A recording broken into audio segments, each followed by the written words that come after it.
వాళ్ళకి, పార్టీకి అంకితమై ఉన్న వాళ్ళకి, మాకు అంకితమై ఉన్న వాళ్ళకి తప్పకుండా పదవులు వచ్చేలాగా మేము చేస్తామని చెప్పి కూడా సందర్భంగా నేను మాటిస్తున్నాను. ఉదాహరణ శ్రీకాంత్ అన్ననే.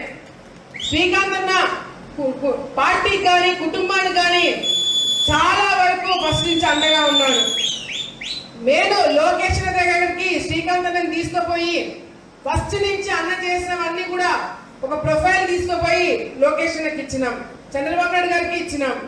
కానీ అదే మండలం నుంచి ముక్కు ముఖం తెలియని వాడు ఎవడైనా వెళ్ళి పదవి కావాలని చెప్పి మాకు తెలియకుండా తీసుకుంటే మాత్రము ఆలగడ్డ నియోజకవర్గంలో అడుగు కూడా పెట్టనీయమని చెప్పి సందర్భంగా తెలియజేసుకుంటున్నాం. పార్టీ నుంచి మొదటి నుంచి ఉన్న వాళ్ళకి మీరు పదవులు ఇస్తే ఇవ్వండి, లేకపోతే అసలు పని చేయని వారికి పదవులు ఇస్తామంటే కూడా అది కరెక్ట్ కాదని చెప్పి పార్టీ దృష్టిలో కూడా మేము పెట్టడం జరుగుతుంది.